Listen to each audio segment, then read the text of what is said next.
بسم الله الرحمن الرحيم إن الحمد لله نحمده ونستعينه ونستغفره ونعوذ بالله من شرور أنفسنا ومن سيئات أعمالنا من يهده الله فلا مضل له ومن يضلل فلا هادي له وأشهد أن لا إله إلا الله وحده لا شريك له وأشهد أن محمدا عبده ورسوله أما بعد. So last week we started discussing the chapter regarding magic, and we mentioned the definitions of magic and the types of magic, and we mentioned the opening ayat in this chapter, وَلَقَدْ عَلِمُوا لَمَنْ اشْتَرَاهُ مَا لَهُ فِي الْآخِرَةِ مِنْ خَلَاقٍ, that indeed they knew, the ones who bought this, they exchanged their guidance, the Tawrat, for this magic, that they would have no place in paradise in the hereafter. Similarly, يُؤْمِنُونَ بِالْجِبْتِ وَالطَّاغُوتِ, that they believe in al-jibti wa taghut, that they believe in this magic, and they believe in the shaitan. And similarly, it is mentioned in the tafsir of Jabir, الطواغيت كهان كان ينزل عليهم الشيطان في كل حي واحد. The Tawaghit are these fortune tellers that the shayateen used to go to. In every area there was one. So the fortune tellers, al-kahin, هو الذي يخبر الناس عن المغيبات. The fortune teller, the sorcerer, he is somebody who tells the people about absent things, things which are unknown or unseen to us.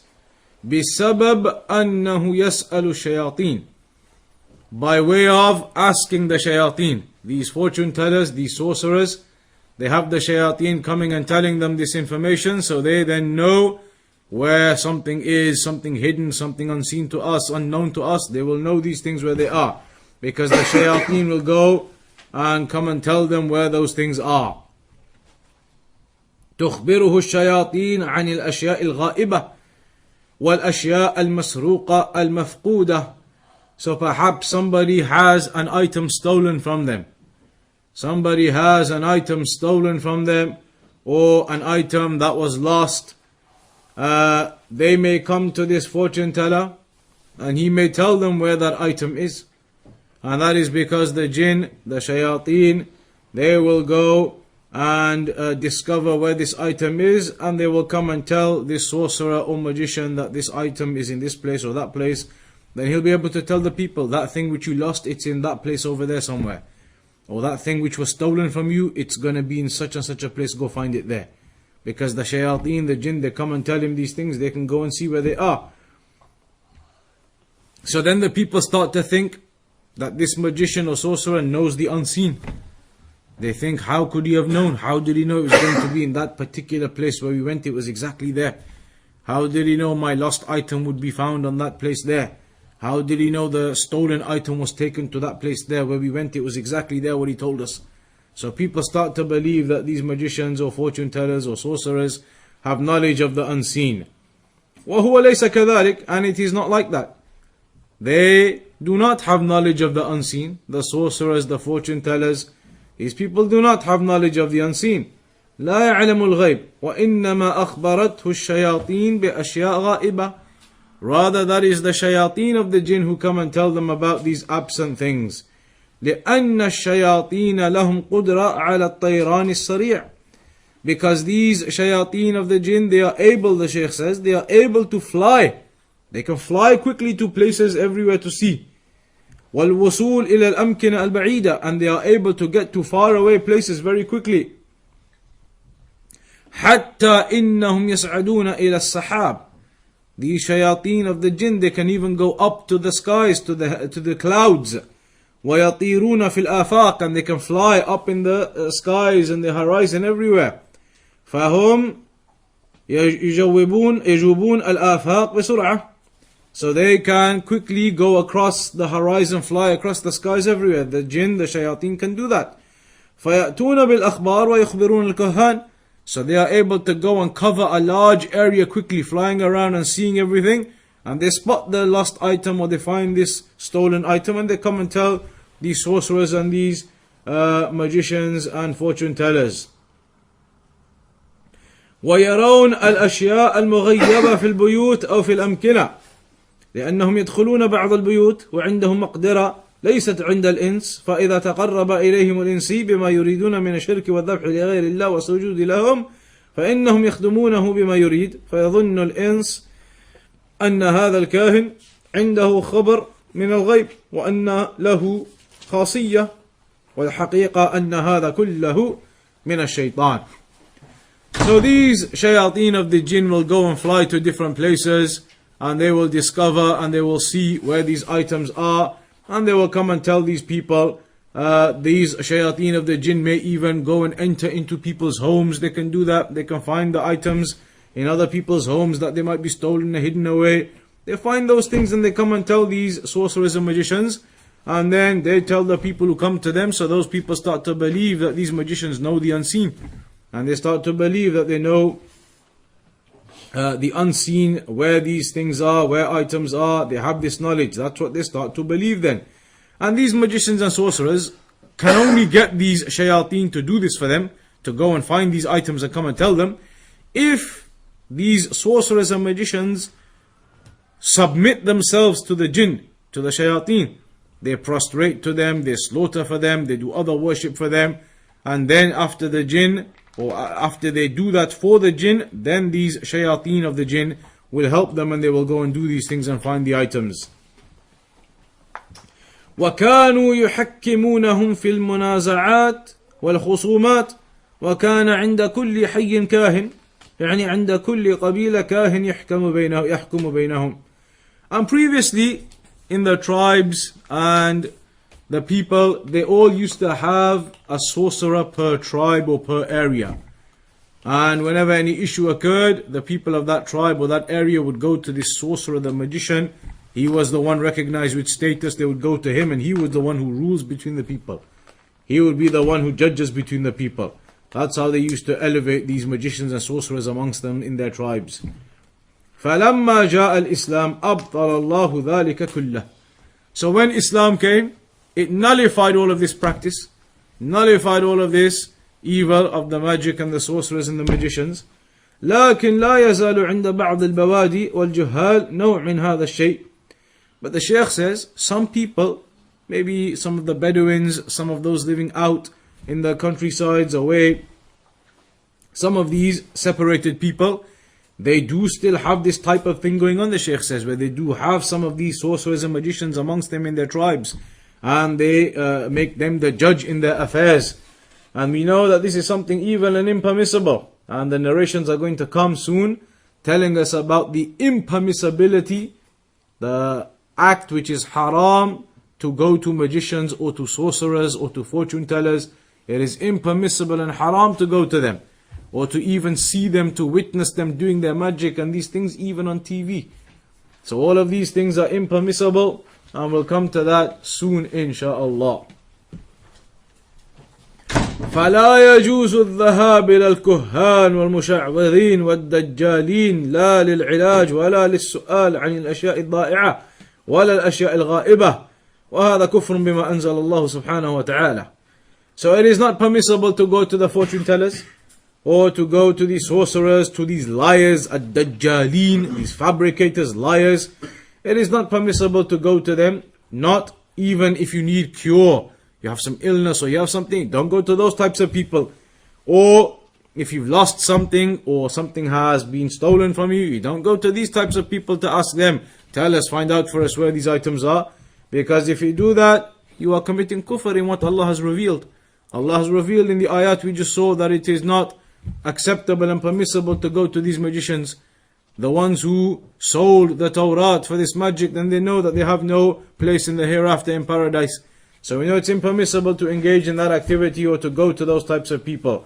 ولا يجوز إقرارهم وتركهم بل يجب القضاء عليهم وإراحة البلاد والعباد منهم لأنهم دعاة كفر وشرك يفسدون العقائد ويأكلون أموال الناس بالباطل ويحدثون الشر في الأمة فلا يجوز تركهم وإقرارهم فضلا عن الذهاب إليهم وتصديقهم فيما يقولون إنما هذا من عادات الجاهلية كما قال جابر رضي الله عنه. And the Shaykh says, so therefore you cannot go to these types of people because they are calling to kufr and shirk, and they are causing corruption in the aqidah of the people, and they are taking the money of the people in an incorrect and haram manner. So these types of people, the Shaykh says, you cannot go to them, and on top of that, not just don't go to them and let them carry on, but they should be dealt with. The Shaykh says these types of people should be dealt with, and they should be, the authorities should deal with those people and not allow them to carry on upon the evil activities. فالكهان لا يأتون بالأخبار من عند أنفسهم وإنما جاءتهم بها الشياطين. So these fortune tellers and sorcerers don't tell you anything from themselves. They don't have knowledge of the unseen. Rather, it's the shayateen of the jinn who inform them of those things, and then they inform you of these things. And they only get that information from the shayateen of the jinn if these magicians and sorcerers humble themselves to those jinn, to those shayateen. They worship them. And so the shayateen get pleased with that, and they go and do these jobs for them. This is the shirk that is committed by these people. Then we have this narration, عن أبي هريرة رضي الله عنه أن رسول الله صلى الله عليه وسلم قال. The Prophet ﷺ said in the hadith of Abu Hurraira رضي الله عنه, اجتنبوا السبع الموبقات. Stay well away from the 7 destroying sins. 7 destructive sins. قالوا يا رسول الله وما هن. They said, O Messenger of Allah, what are they? What are these 7 sins that will destroy you? What are these 7 destructive sins? قال, the Prophet ﷺ said, he said, الشرك بالله. The first one that he mentioned from the 7 destructive sins is shirk alongside Allah subhanahu wa ta'ala. That is the first of the destructive sins. First of the sins that destroys a person. Shirk. Committing shirk, worshipping others besides Allah subhanahu wa ta'ala, associating others in partnership to Allah subhanahu wa ta'ala. That is the greatest of all of the sins. Akbarul kabair. The greatest of all of the sins. وَأَعْظَمُ الْمُوبِقَاتِ. And the greatest of the destructive sins. وَأَعْظَمُ ذَنْبٍ عُصِيَ اللَّهُ بِهِ. And it is the greatest sin that you can do against Allah, committing shirk.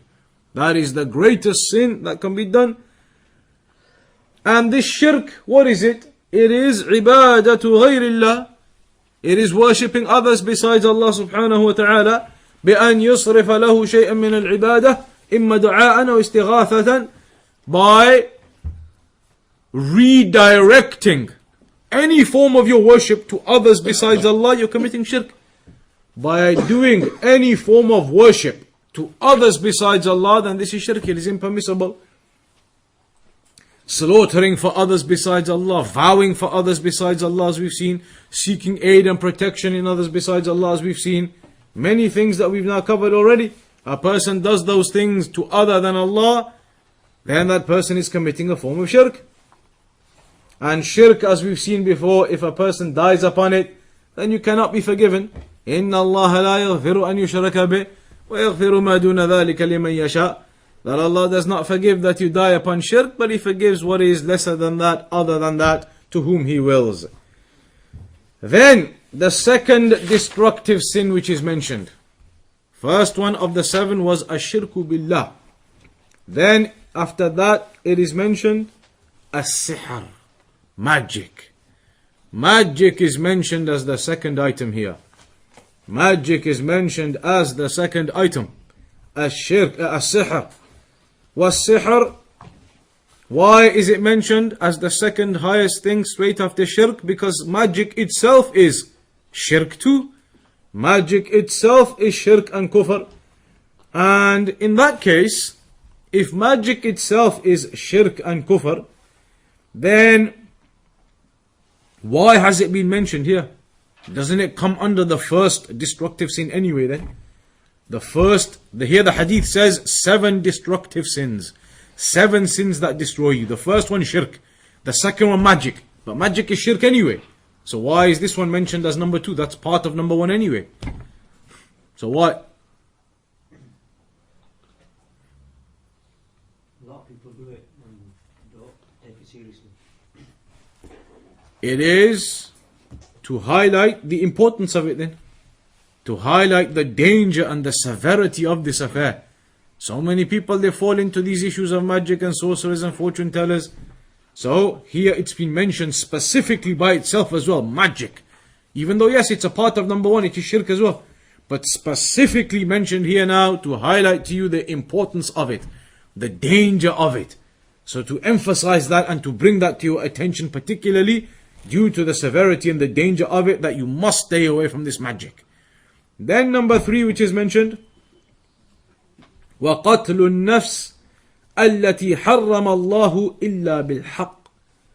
To kill a person that Allah has made forbidden upon you to kill. To kill a person that Allah has made forbidden upon you to kill. Unless with due right.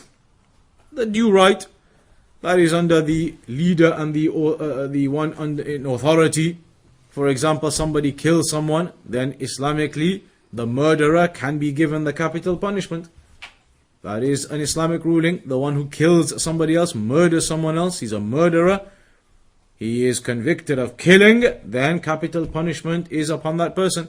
But that is for the ruler to establish that, not for the people to establish it themselves. So that is with right. But outside of those types of examples, then without right, here, that is a destructive sin. To murder and to kill the people, innocent people, to go and commit these acts is a major sin, and it is one of the destructive sins, as the Prophet ﷺ mentioned here.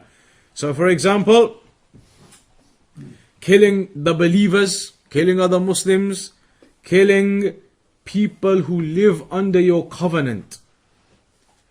There may be people who are not Muslims, but they live in the Muslim country with an agreement, and they are working, they have a contract with that government, that Muslim government. Then they have protection. They have protection to live there and to work there. They have a contract with that particular Muslim country, the government of that country. They are working there. They are, whatever their job is, whatever their field is, they are now living under the protection and the contract of that country, that Muslim country. Therefore it is impermissible to go and kill them. Haram to go and kill them. And there you see the evil act of the Khawarij. That's exactly what they do. They go and target sometimes the Westerners or non-Muslims living in these Muslim countries. They go and blow up their compounds, or they go and take them hostages, particularly, especially because they want people from the West or from here or from there. That is haram. Here we are being told in this hadith, it is impermissible to kill someone like that. Haram to kill somebody who is living under the covenant, under the contract, under the agreement. He's living in a Muslim country. He may be not Muslim. He may not be Muslim himself. No problem. If he's not Muslim, meaning that he has the covenant and the contract. Yes, he should be upon Islam and everybody should be practicing Islam. But if a non-Muslim is living in that country, then he's under the contract, he's under the covenant of that country, then it is not permissible to go and kill that person, to take him hostage, as these takfiris, these kharijis, the likes of ISIS do. So here we see the Salafi methodology. It prohibits those types of acts. Prohibits those types of acts and killing the people and taking their blood, taking their wealth, taking their honor. This type of transgression against the people is not permissible. So the believers, a Muslim for example, it's not permissible for you to go and kill other Muslims. It's not permissible for you to go and kill other non-Muslims. You can't just go and commit murder and killing. This is mentioned in this hadith as one of the destructive sins. So we see how dangerous and severe and evil and misguided are the actions of those kharijis, takfiris, the likes of ISIS. Then the fourth destructive sin which is mentioned, وَأَكْلُ الرِّبَى, taking interest. Like you have interest in the bank accounts. Taking that interest, accepting it, letting it go into your bank account, thinking my money's going up. They're putting interest onto everything I put in there, so I'm getting that few percent extra. That is haram to take that interest. This addition, this extra, this money that they put into it, this interest, it is impermissible to take. You can't make trade based upon interest.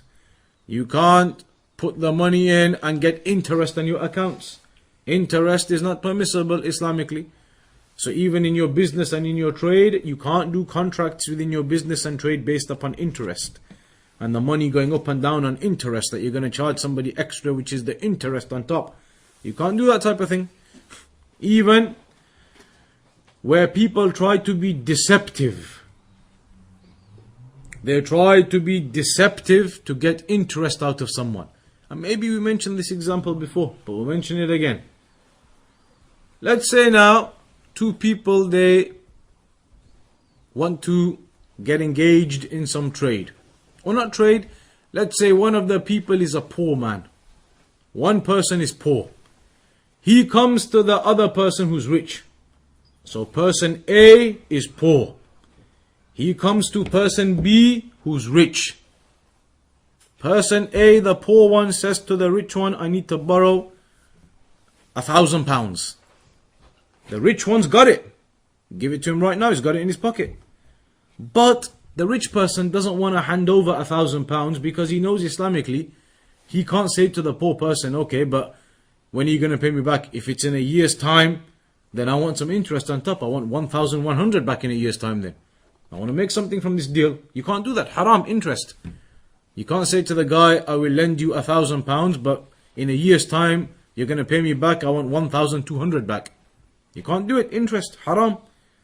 So now the rich person, he's not really happy about it. He doesn't want to give £1,000 and only get 1,000 back later. He wants to make something out of this deal. He'll give the £1,000 to him, but he wants to get a couple of hundred out for himself too at the end. But he knows he can't make that contract with the person. That would be impermissible. So then they do some deception. The rich man says to the poor man, think about this example. He says to the poor man, I'll sell you my car. The rich man says to the poor man, I'll sell you my car. So the poor man agrees to buy the car. But the agreement they make is that the poor man is going to pay the rich man in a year's time. So the rich man says to the poor man, I'll sell you my car for £1,200. That's the contract. They write it out. £1,200 is what I'm going to sell you my car for. And they make the deal and it's done. And the deal is the poor man has to pay the rich man in 1 year. He's got a year to pay off that £1,200 for the car. So far you would think it doesn't make any sense. The poor man came asking for money. Now he's even more debt. He's bought a car for £1,200, which he's going to have to pay back in a year's time. So far, it's not looking good for the poor man. Right now, he's even worse off than he started with. Now he's in debt for another £1,200 he's got to pay in a year's time. He hasn't got anything yet. He came to the rich man looking for cash. He needed cash in hand right now. So now the car has been sold to the poor man. Even though the car isn't there.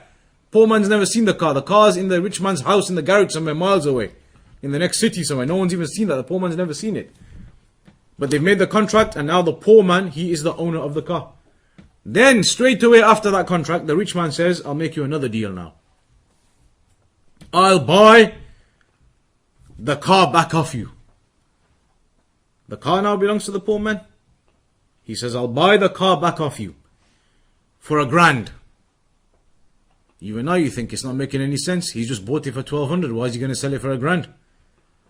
But the deal is the rich man says, I'll buy the car off you for 1,000 in cash right now. In cash right now, I'll buy the car back from you. So the poor man agrees. He sells the car back even though the car hasn't moved anywhere. It's still sat in the garage miles away. The poor man agrees the deal. The new deal is made. The rich man hands over 1,000 in cash and the poor man sells the car back to the rich man. Now what situation are we left with? The poor man has £1,000 in his hand. The rich man, he owns the car again. There's one more part of the whole thing left over. Not 200. 200, but in a year's time, what does the poor man have to give to the rich man?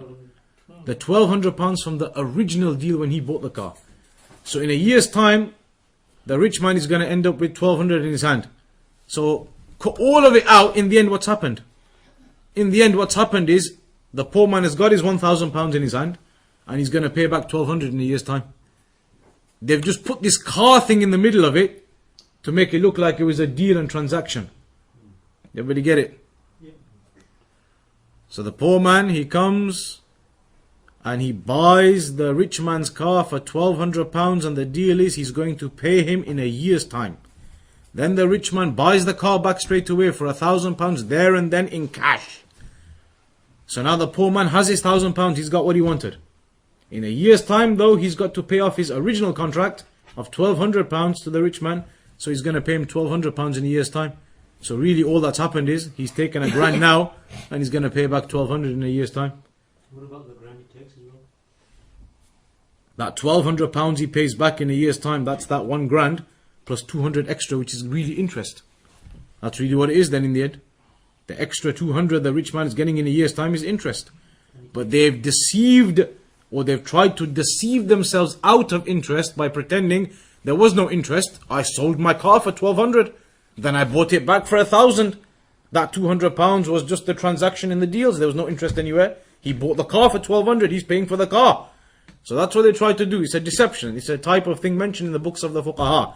So the point being, even if using that type of deception, because there nobody even saw the car. The poor man never even touched the car, never even saw the car. That's just a deception. I'll sell you my car now for 1,200 in a year's time, but I'll give you 1,000 now to buy it back. So in the end, the rich man is making £200 at the end. That's interest. There's no real transaction, there's no real deal, nothing's happened. It's just a contract that they've made up to get out of, looking like interest. So all of this interest, whatever the type of it is impermissible to take. It is impermissible to engage in activities of interest, and that is mentioned as the fourth destructive sin here. And the Prophet ﷺ mentioned in some of the narrations how he saw the people who used to take interest being punished in the fire. The fifth one which is mentioned, وَأَكْلُ مَالِ الْيَتِيمِ. أَكْلُ مَالِ الْيَتِيمِ. Wrongfully taking the wealth of an orphan. Wrongfully taking the wealth of an orphan. The orphan is who? That is a child whose father dies before the child has reached the age of puberty. A child who has not reached the age of puberty yet, if his father dies and the child has not reached the age of puberty yet, that child is an orphan, even if his mother's alive.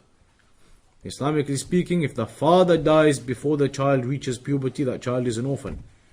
If the mother dies, then the child is not an orphan. Islamically speaking, we're talking about the death of the father before the child reaches the age of puberty. So those orphans, in the Qur'an, in the Sunnah, we have been told to behave in the good manner towards the orphan, towards the one whose father dies and he's at a young age.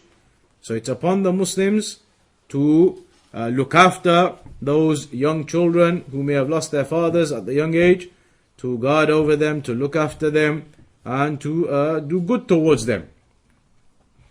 As for a person deceptively taking the wealth of that orphan, stealing the money that is his, rightfully taking it and doing things for himself with it, that type of deception, that type of taking the wealth of the orphans is one of the destructive sins. That is mentioned as the fifth destructive sin, taking the wealth of the orphans and abusing it and using it for yourself. The sixth one which is mentioned, التولي يوم الزحف. That is running away, turning your back on the battlefield.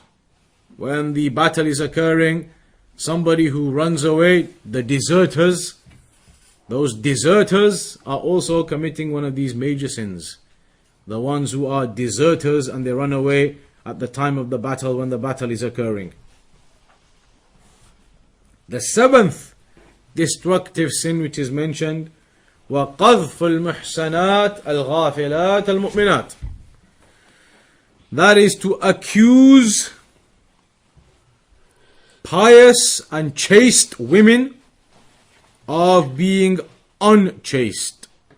Accusing chaste women, pious women who are upon chastity, accusing them of fornicating or committing adultery, committing those evil acts, accusing them wrongfully of that, making those accusations, making that slander against the chaste and pious women who have not committed those acts at all. This type of accusation upon a woman is from the major sins. Accusing them and they are chaste, They are upon chastity, but you accuse them of otherwise. That is mentioned as one of the destructive types of sins. Because it is upon a Muslim to guard his tongue and not to accuse others of fornication or other evil affairs of that nature, and to accuse them and to blame them of that without any proof and without any justification. That's why it's mentioned that it requires 4 witnesses. 4 witnesses to testify against somebody committing that act. And if it's less than that, the people who come, they are the ones who are punished. It requires 4 witnesses to establish that. Not just anybody come along and start accusing people, this one's a fornicator, this one's an adulterer. So the point of this narration was, they are the 7 destructive sins. The point of the narration was, the second part, that from the 7 destructive sins, the second one mentioned was magic. Magic is one of those destructive sins. It is one of those sins that destroys a person, destroys him, his family, his community. Magic, that's what it does. It is one of the destroying sins. And also the one who engages in it, then this is kufr and shirk. So this is of the severe and dangerous matter. So this therefore indicates to us it is impermissible to learn magic. It is impermissible and haram to learn magic, or to teach magic, or to act upon magic, or to practice magic. All of that is impermissible. Why? Because the narration says, اجتنبوا السبع الموبقات. Stay well away from 7 destroying sins. One of them magic. So if you have to stay well away from it, that means you can't learn it, you can't practice it, you can't teach other people it, you can't get engaged in it, you can't watch it. The hadith says stay well away from it. Every type of staying away. Therefore you can't learn it, you can't teach it, you can't watch it, you can't do anything. You have to stay well away from magic and fortune tellers altogether. ثانيا, also this hadith tells us that we must stay well away from the other sins that are mentioned. The 6 other sins mentioned in this hadith, from the evil sins, then a person must stay away from those evil sins. They are destructive sins also. Then after that we have the hadith of Jundub ibn Abdullah al-Jabali. He says, al-Bajali, he says, حد الساحر ضربة بالسيف. That the punishment of a magician is the capital punishment. The punishment of a magician is the capital punishment. And that is, like we said, under the Islamic rule, where there is a ruler, the state, the government, the authority, they carry out these punishments. The legal authorities.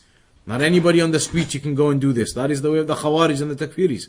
These rulings are established by the ruler, by the authority, the legal authority. They are the ones who perform this, where they perform it. So here it's mentioned that the ruling of the magician is the capital punishment, that he is to be killed. أن حكم الساحر وجوب قتله لأنه يفسد في الأرض. Because the magicians, they cause corruption upon the earth. The magicians, they cause corruption upon the earth. فالساحر مفسد في الأرض يجب قتله وأيضا هو كافر والكافر يجب قتله. So the magicians, they are disbelievers and they are people causing the corruption upon the earth. So within the Muslim land, if they are present there and the ruler of that land, the legal authority, then they can establish the capital punishment upon them. وفي صحيح البخاري, and it's mentioned also in Sahih al-Bukhari, عن بجالة ابن عبده قال كتب عمر بن الخطاب رضي الله عنه أن يقتلوا كل ساحر وساحرة قال فقتلنا 3 سواحر. It's mentioned in Sahih al-Bukhari from Bajala ibn Abadah said that Umar ibn al-Khattab, Amir al-Mu'mineen radiyallahu anhu at that time, he wrote a letter to everyone saying, kill the magicians and the sorceresses, the male magicians, the female magicians. The leader, he was the leader, the legal authority, and he appointed his deputies to go and perform that act. And this again indicates to the severity of the affair upon the magicians. And he says, then the narrator, we killed 3 of the magicians. So this indicates to you how severe the act of magic is, how dangerous the act of magic is, and the ruling upon the one who is a magician. وصح عن حفصة رضي الله عنها أنها أمرت بقتل جارية لها سحرتها فقتلت. It is mentioned from Hafsa, who was the daughter of Umar ibn Khattab radiallahu anha, that she commanded to have the capital punishment established upon a slave girl that she used to have, who had committed magic upon her. So that slave girl was engaged in magic. And so the ruling again from this companion was death upon that person. Capital punishment again. So this indicates to you how severe they were with regards to the magicians. Imam Ahmad mentions, صح عن ثلاثة من أصحاب النبي صلى الله عليه وسلم. It has been proven from 3 of the companions of the Prophet صلى الله عليه وسلم, Umar ibn Khattab, Hafsa رضي الله عنها, Umar ibn Khattab رضي الله عنه, Hafsa المؤمنين رضي الله عنها, and Jundub رضي الله عنه. It is mentioned from them that they all established that ruling upon the magicians. So this indicates to you the ruling upon the magician, the sorcerers, the fortune tellers. That shows to you how dangerous their actions are, how much damage and corruption they can cause. And this was the ruling established in Islam upon them, that the legal authority can carry out where it is implementable. So that indicates to you therefore the impermissibility of engaging in magic, the impermissibility of learning magic, the impermissibility of watching magic, the impermissibility of going anywhere near magic. And at the same time it tells you how severe the ruling is upon the one who engages in magic.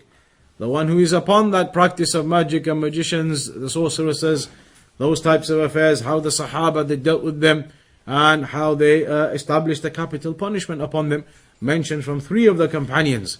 So this all indicates to you just how dangerous this is. So nobody should take this lightheartedly, thinking that magicians is no big deal, you can watch it, you can see the videos. It is not permissible, it is haram to watch the videos of magicians and magic. And so that is something that should be avoided, and everybody should understand the severity of it. And that's where we'll conclude that end of chapter today. And inshallah we'll begin with the next chapter, which is still about magic yet. More chapters coming about magic yet. We'll begin with that next chapter next week. And that will be at 8:30 p.m. because the prayer here will be at 8:15. So then after that, straight after the prayer at 8:30 p.m., we'll begin the lesson next week inshallah ta'ala. وصلى الله على نبينا محمد وعلى آله وصحبه أجمعين.